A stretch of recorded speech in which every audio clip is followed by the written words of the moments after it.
You've said no calmly and clearly, and your child, they push, they plead, they scream. You hold the boundary until you can't anymore. And suddenly you found yourself shouting, bargaining, or giving in and thinking, why is this so hard? This is what we're talking about in today's episode. But I said no, how to hold boundaries without losing it. We're looking at why it's so hard to hold boundaries and how we can do it in a way that is calm, clear, and kind. I know that we all want to raise kind, respectful, resilient kids, but when we set boundaries, we will test them. I mean, that's actually what they're there for. They are designed to test them.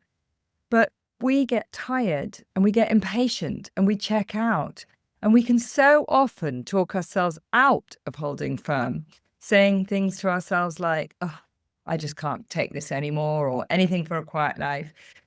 Without the right tools, we will often end up doing things that we regret. We will often end up buying the expensive game, letting them watch the movie that ends too late, giving them sweets right before dinner when we really don't want to. So what we really need is a way to hold limits that feels emotionally grounded for us and keeps our children feeling safe and secure. So if this sounds familiar, then make sure that you keep listening to today's episode. But first, as a parent, you know it's important to have clear boundaries, but you also want to be caring and compassionate, right? Well, I'm Camilla McGill, and as a seasoned parenting coach and mom of 4, I'm excited to give you the principles, tools, and inspiration you need to raise amazing kids. Welcome to Raising Kids with Love and Boundaries. Well, I'm going to kick off today, as I often do, with a real question from a listener. This came in from Jessica. It's a mom to 2 young kids.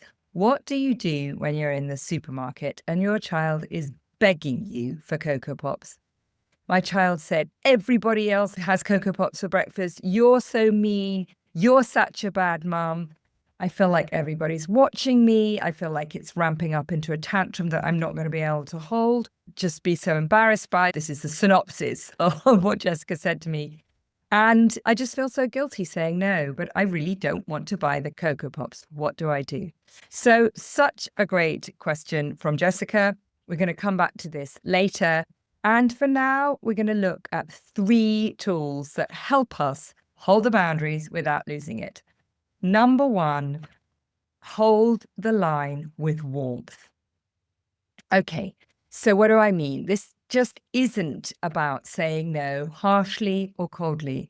It's about showing our child that we are lovingly in charge. And I say this so frequently to my clients, that kind of permission to be in charge, but without that authoritarian, harsh approach that we're so often trying to move away from.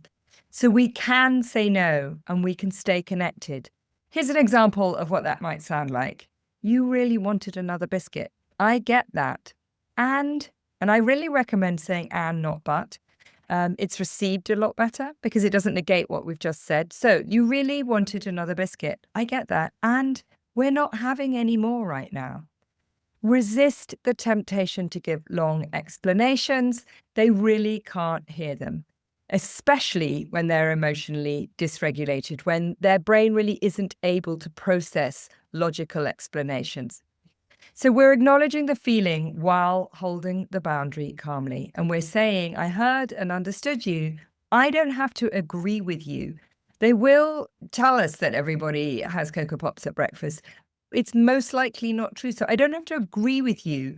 I care. And the answer is still no. I remember when my daughter Alice was about 4, we were in the park on a hot day and she asked for an ice cream. No problem.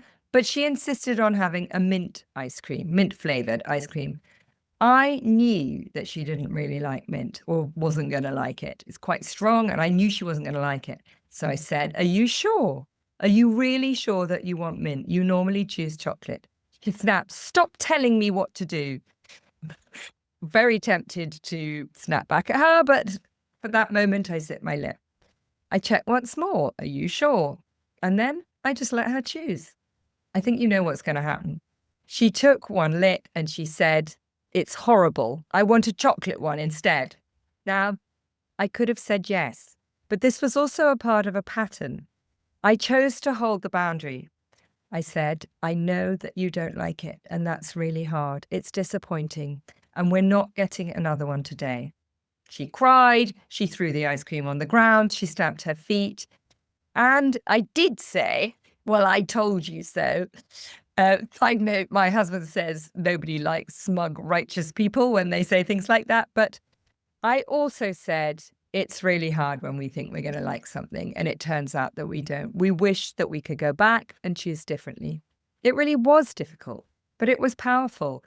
I felt fortunate enough to have the tools to know how to build my child's resilience through those hard moments by not rescuing her in that instance from the discomfort, from the disappointment.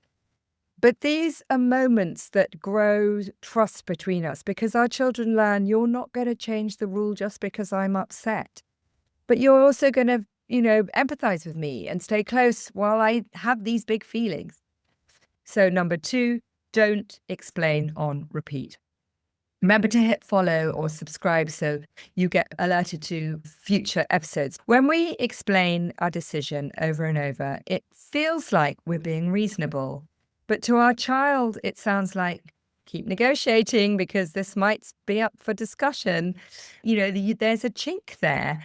And also, as I said earlier, this explanation isn't going to sit with them as they become more and more emotionally dysregulated. They're not going to be able to process it. So we give a clear explanation and then we stop.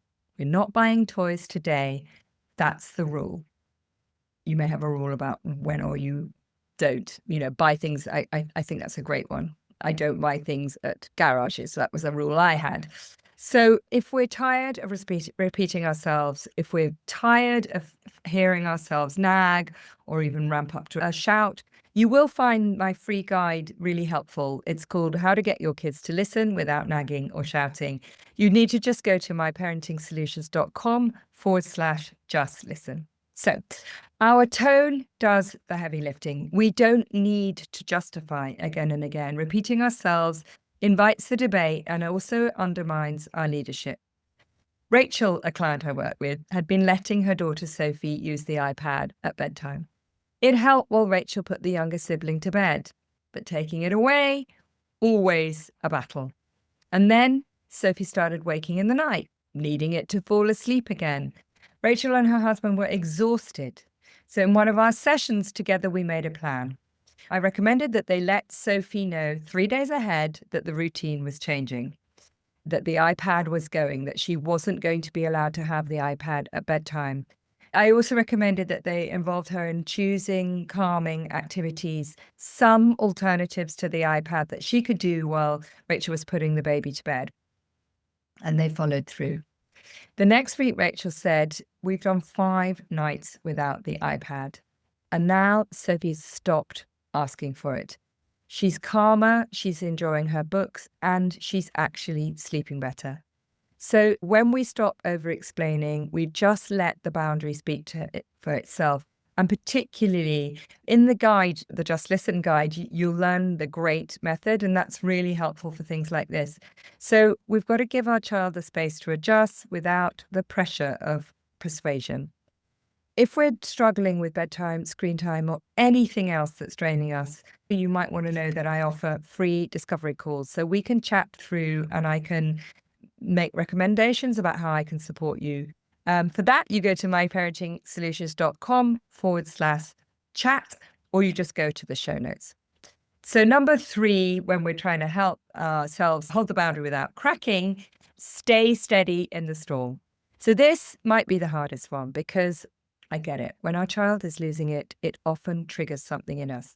Old wounds, sheer exhaustion, or just that feeling of being disrespected. The key here is to pause and ground ourselves before we respond. I know how hard this is, but here's a few little recommendations. We breathe, we kind of feel our feet on the floor, and we maybe remind ourselves, this is my child's job to test the boundary. My job is to stay steady. Staying calm isn't just about avoiding an argument. It's really about modeling emotional regulation.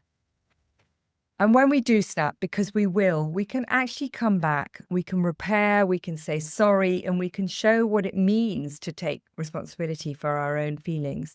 So let's say it's bedtime, teeth brushed, stories read, and then our child says, I'm hungry. We've already said no to snacks. So we might come back with, I know it's really hard when we think our tummy wants food and the kitchen is closed. Then I would recommend we switch to a question. So tell me, I'm going to write this down. Tell me what you'd like for breakfast. That's it. No lecture, no bribe, just calm clarity. Now you may be thinking, you do not know how long my child can go on for. I promise I do. My clients tell me this all the time, and I've experienced it myself. So many parents will often actually postpone getting in touch with me because they feel like they're the worst parent. They think that I never will have worked with people with kids as difficult as theirs. If this is you, I promise you're absolutely not. Which is why I would encourage you to go to myparentingsolutions.com/chat or see the show notes, because then you can actually talk to me direct.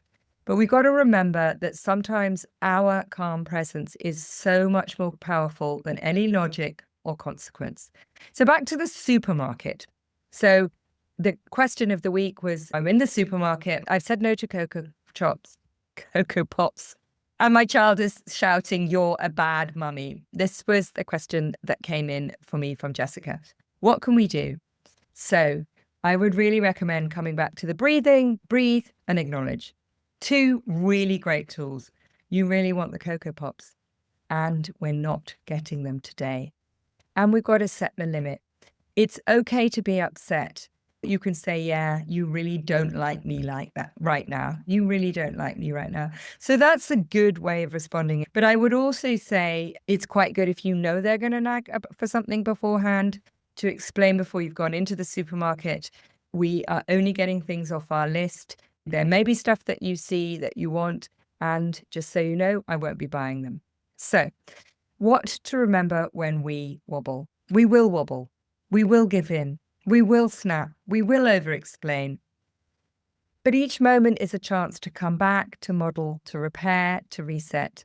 We really don't need to get it right every time. We just need to keep showing up with warmth and steady leadership. And remember that when we hold a boundary and hold our child's emotion, we teach them how to handle frustration and bounce back. We're not aiming for perfection. We're aiming to show up with love and boundaries, or love and firmness, and come back with connection when things go off course. So I want to wrap up. Remember, next time we hear, but I said no, echoing through our kitchen, playground, or supermarket aisle, remember we can pause, take a breath, and know that we have a way through it. Holding boundaries really isn't easy, but it is one of the most important loving things that we can do.